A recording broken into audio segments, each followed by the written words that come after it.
Welcome to the Prospective Doctor Podcast, brought to you by Med School Coach. Pre-med and medical students alike are encouraged to tune in each week for tips on how to become a strong med school candidate, gain acceptance into the school of your dreams, and succeed on your journey toward residency and becoming a doctor. Hello, everyone. I'm super excited to have our special guest, Dr. Michael Zema, here today with us. I'm going to give him an opportunity to tell us a little bit about himself. Thank you, Ertita. Simple. Grew up in New Jersey and moved to New York when I went to college. I'm an only child of two middle-class parents. My mother was an elementary school teacher, and my father worked for a food chain, the Grand Union Company, which is no longer in business, but it was A&P's primary competitor decades ago. So that was my background. We lived in a small town in a modest Cape Cod home, had our pet dog, and I guess you could call it a typical middle-class American family. I went on to college and majored in chemistry. I loved chemistry as a high school student.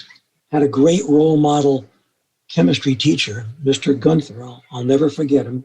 Made chemistry exciting, and it was exciting enough for me to pick that as my major in college. And somewhere along the line, I think at the end of my sophomore year, the pre-medical honor society approached me because I had a good grade point CUNE, and they said, "Would you like to become pre-med?" I really wasn't, that much into medicine. And I wasn't the kind of kid that, had the little doctor bag as a 5-year-old. I loved science, all aspects of science. But chemistry was my first love. So I joined that society and met a lot of people who were majoring in biology. Very few chemistry majors were pre-med at that time. And I guess at the end of my junior year, the advisor, we all had advisors, said, "Look, you're doing really great in chemistry. You're our number one student, in fact. You've won all the chemistry awards every year, from Phi Lambda Upsilon and Merck Award, etc. But, would you ever contemplate taking the medical college admission tests?" I had some exposure through the pre-med society at the college. So I spoke with my parents and I said, I'm not totally decided, but the exam is relatively inexpensive. Since I'm not decided, what do you think? And Mom and Dad were very laid back. They said, "Look, whatever you want, we'll back you." I had good parents. They left the decision-making to me, but they said, "We've raised you properly.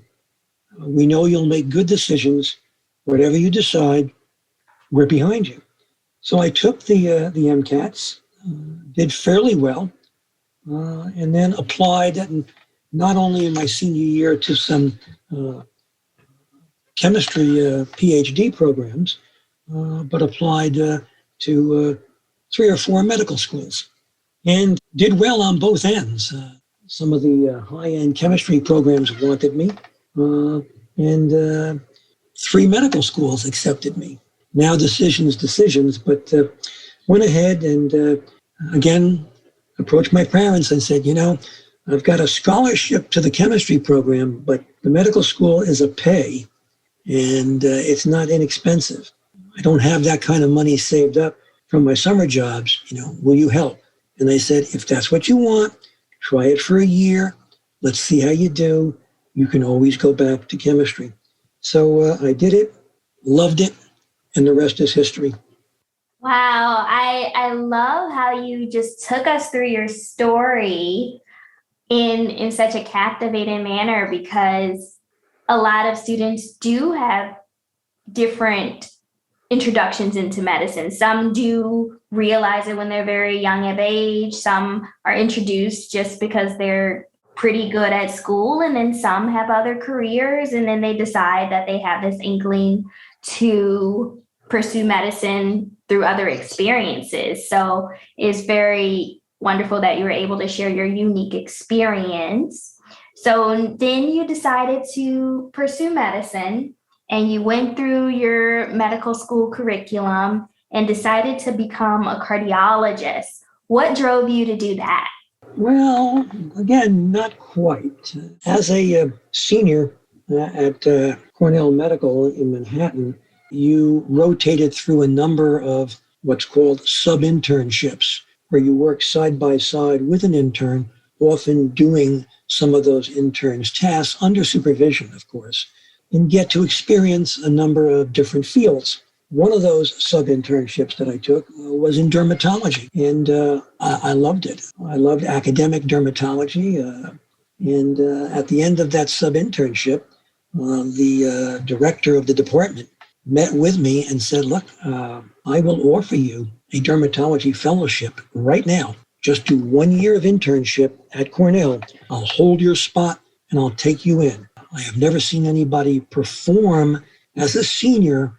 Many seniors are just trying to, occupy space, take up some time, breathe some air, and relax. He said, you really put out in that sub-internship. So I was all headed for dermatology.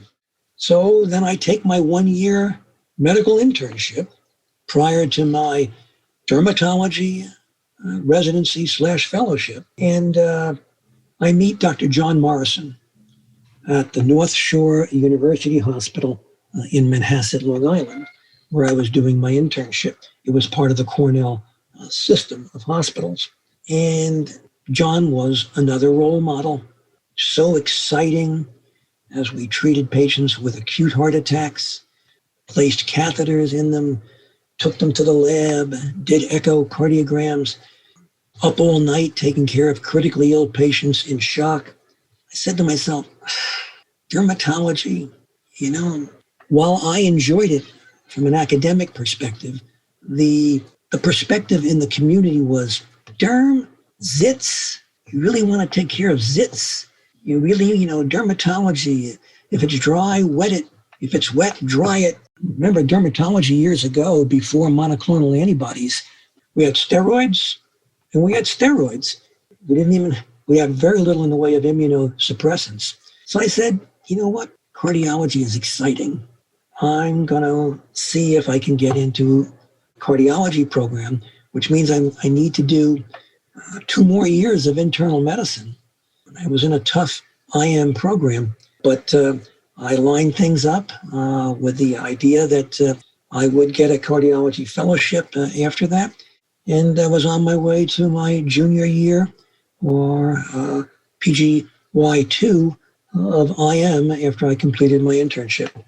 That is a really interesting story, and it just kind of connects like how when you were in college, you met a mentor who encouraged you to go into something else, and then you found people to kind of help you shape your path moving forward. And for the listeners out there, if you can't tell, Dr. Zema is an interesting and wonderful storyteller, which kind of makes sense because he's an author. So you recently published a book called Modern Healthcare Delivery, Deliverance, or Debacle, A Glimpse from the Inside Out. Can you give us a glimpse as to what prompted you to write this book? I was struck, Arkita, by the general community's naivety about a subject so fundamentally important to each and every one of us. Indeed, when I would speak with not just colleagues, but friends, literally people at a social club, the degree of misinformation out there on healthcare was astounding. I said, there really is a void here. There really is a book that's begging to be written, not just for healthcare providers and their students, not just for administrators, but for the lay public as well. That makes a lot of sense. 2 of the chapters are called Better Healthcare for Less. There's a 1.0 version and a 2.0 version. How do you believe that we can achieve better healthcare for less?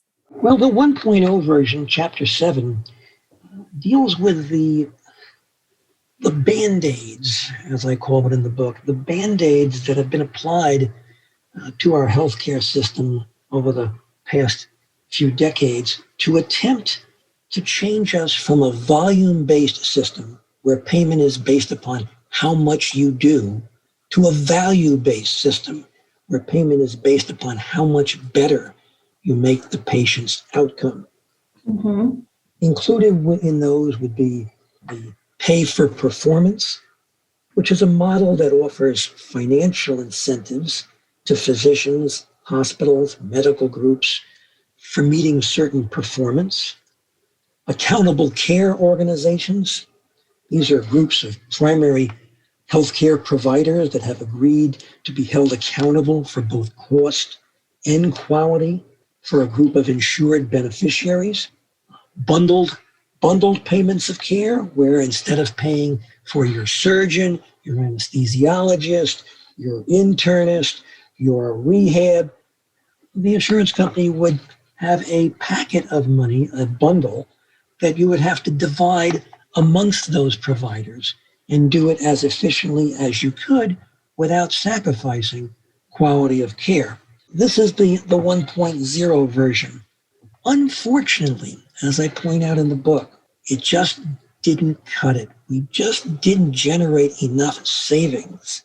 Our healthcare system occupies 18% of the gross domestic product of this country and rising every day. It is not sustainable. Hence the shift, if you will, on the part of the government and private payers to change from a volume-based to a value-based. But unfortunately, in these early attempts, while quality may have been slightly improved, and that's debatable, the savings was infinitesimal. The book goes into a number of reasons why that occurred, but it basically said, we need to go to version 2.0, and we need to start talking about it sooner rather than later. Otherwise, our healthcare system will become a debacle. Hence the name of the book, Deliverance or Financial Debacle. Now in 2.0, I said, okay, why are we facing a financial debacle in healthcare? And there are numerous reasons, but I focused on waste, which is the performance of unnecessary services, the fee-for-service model, which rewards providers who do more services, the old adage, you eat what you kill, the practice of defensive medicine, and the excessive administrative costs associated with our multi-payer healthcare system. Now, we can talk at length in regard to all of them, but they're all interconnected, and I make that point in the book. If you're going to intervene in any of these, you have to soon realize that they're all inexorably interlaced, and they all four of those, at least the first three, but perhaps the fourth also, require a behavioral change on behalf of the provider. The provider is the gatekeeper. Without the doctor or the other providers, there is no healthcare. If there's no healthcare, there is no bill, there is no charge. So ultimately, the gatekeeper is the provider, and we need to have a behavioral change of our providers. And it's not easy to change behavior. And I go into the motives that prompt behavioral change and offer some suggestions as to how one can accomplish that and therefore intervene on all four of those money holes, if you will, that are eating up our healthcare system financially. At Med School Coach, we know that getting into medical school is hard. In fact, 60% of pre-meds who apply to a medical school don't even get accepted. And if you want to get accepted into a top medical school, it's even harder. That's why more students than ever are turning to MCAT tutoring by Med School Coach. Our tutors are all 99th percentile scorers, have been through rigorous training, and can help raise your MCAT score by 12 points or more. You need every competitive advantage you can get to get into med school, so why not get one-on-one tutoring from Med School Coach? Our expert team will create a custom program just for you and help you master MCAT content where you need the help most. You'll raise your MCAT score. We guarantee it. Visit us online at medschoolcoach.com and use offer code PODCAST10 to save 10% up to $400 on a Med School Coach MCAT tutoring package. You can achieve your medical school dreams, and Med School Coach can help. I love that. And for all of the listeners out there, the majority of our listeners are either pre-med or med students. It's very important to kind of get this foundational information, because a lot of times in the curriculum in medical schools, they focus on a lot of the disease processes and management. But a lot of the things that you'll be encountering after that are things about the healthcare system. They're interconnected in that business of medicine component, and it's how you'll be reimbursed. And it's kind of a taboo subject to talk about money and compensation and then financial aspects, because a lot of you guys are altruistic and definitely there to help your patients. But all of those things kind of affect how patient care is provided. So I think that it is a great idea to pick up Dr. Zema's book. Where can people find it? Arkita, let me say one other thing too. I think it's never too early for these students. Absolutely. Even as far back as pre-med, to get an appreciation and an understanding of the nearly century-old healthcare system in this country. And we talk about that, the history of it, how it evolved, et cetera, because these are the men and women who in the future will have the power to intervene and hopefully change it for the better. Absolutely. And as far as where you can get a copy of the book, it's on Amazon, Barnes & Nobles in hard copy, and it is now available digitally, Apple Books, Amazon Kindle, Barnes & Noble Nooks, Google Play, etc. So it's out there. Just Google the title, Modern Healthcare Delivery. That's probably enough of the title, and Michael Zema, and it should come up on your computer or on your smartphone. Yes, and our team will definitely place some links in the show notes for those listeners who are listening wherever podcasts are found. If you click that subscribe button. Now back to another question. You just mentioned it, like our students are the future of medicine, the future of healthcare leadership, and they're going to change the way that we practice medicine. Therefore, leadership is inevitable, whether it be via student groups, other residents working with more senior or residents and students, or leading interdisciplinary teams or healthcare organizations. What skills do you believe are necessary for developing leaders? Well, in no particular order. Let me emphasize that. Empathy and social skills. Mm-hmm. People may not remember what you say, but they always remember how you made them feel. One elderly clinician once told me, patients do not care how much you know until they know how much you care. Mm. Particularly in today's world of high tech, and I'll probably allude to this later, social skills appear to be lacking. I see this not just in individuals in my career path, but across the board. And it's so important. It's so important in the laying on of hands and the healing of patients. So I would put that probably as number one, empathy and social skills. Number two might be develop an aptitude for seeing the bigger picture, i.e. pick your battles carefully. Develop the ability to lead people from the basement of disagreement, if you will, to the toolbox of getting things done. Build a consensus. When dealing with other individuals, think and, don't think or. Think and help create a win-win scenario. Number three would be an attentive and active listener. Another professor of mine once said, hearing and listening are two very different things. Young people have the ability to hear. God bless, I wish my ears were as good as they were 40 years ago when examining the heart. But listening is something that you have to develop. Manage up and lead up. By manage up, I mean never let your boss or supervisor be surprised by what you do. An example might be, house staff that's unhappy with the call schedule. You should let your chief resident know about that. Give him or her the details.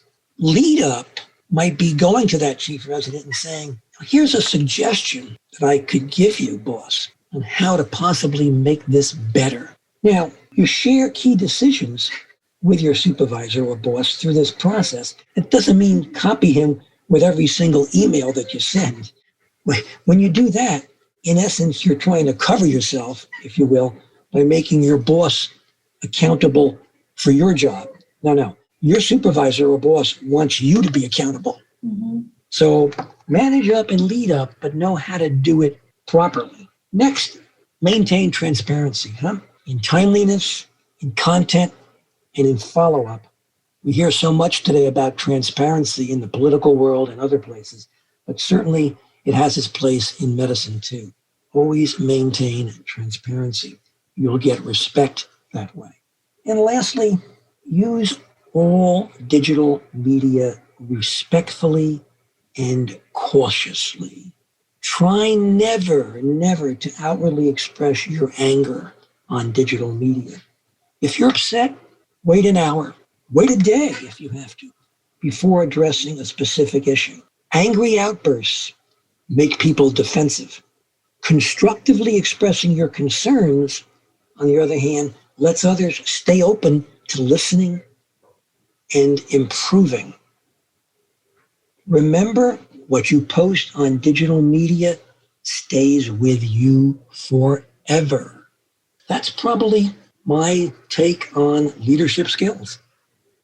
At Med School Coach, we know that matching into the specialty of your choice and the residency program of your dreams has a dramatic impact on your career as a physician. And your USMLE score is the most important acceptance factor of all. That's why more students than ever are turning to Med School Coach for USMLE tutoring. Our tutors are all 260 plus scorers and have been through rigorous training. Plus, the average student who uses Med School Coach tutoring raises their score by 23 to 55 points. There is an enormous amount of material you need to know for Step 1 and Step 2, and Med School Coach can help you be smart about how to study. We'll create a custom program just for you. Then, we'll help you master USMLE concepts where you need help most. You'll raise your USMLE score. We guarantee it. Visit us online at medschoolcoach.com and use offer code PODCAST10 to save 10% up to $400 on a Med School Coach USMLE tutoring package. You can achieve your medical school dreams, and Med School Coach can help.